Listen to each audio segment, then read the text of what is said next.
Subscribe करें सेहत ज़िंदगी चैनल को और बेल आइकन पर क्लिक करें ताकि आपको हर नई वीडियो मिले सबसे पहले। डॉक्टर साहब, अहमद अली साहब ने सवाल किया है कि क्या बादाम को भिगोकर इस्तेमाल करना चाहिए या बगैर भिगोए?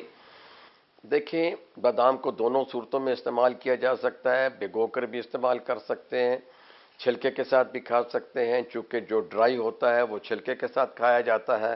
छिलका ज़रा देर से हज़म होता है, लेकिन चूँकि इसमें फ़ाइबर ज़्यादा है तो खुश्क बादाम जो है खाया जाए अगर 7 से लेकर 15 गिरी तक, तो ये एक बेहतरीन ग़िज़ा है। होता यह है कि जब हम इसे पानी में भिगोते हैं तो ये ज़रा ज़ूद हज़म हो जाता है, पानी को ये चूस लेता है।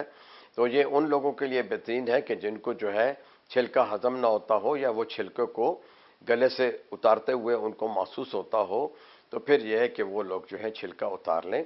बाकी चूँकि हमारे मुख्तलिफ ड्राई फ्रूट्स में ये छिलके समेत इस्तेमाल होता है, लेकिन जब हमारे खाने पकाने में जैसे पुलाव में, बिरयानी में, खीर में, कश्मीरी चाय में या और जो है हमारे डेजर्ट्स जो है उनमें इस्तेमाल होता है, तो उसमें जो है इसका छिलका जो है अमूमन उतार लिया जाता है। पहले भी बताया था कि हमारे वतन का और मशरक़ वस्ता का, हमारे इन इलाक़ों का, एशियाई ममालिक का जो बादाम है वो बहुत अच्छा है।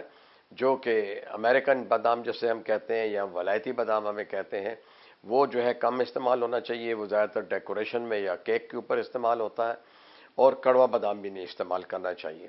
तो आपके सवाल का जवाब मुझे उम्मीद है कि आपको मिल गया होगा।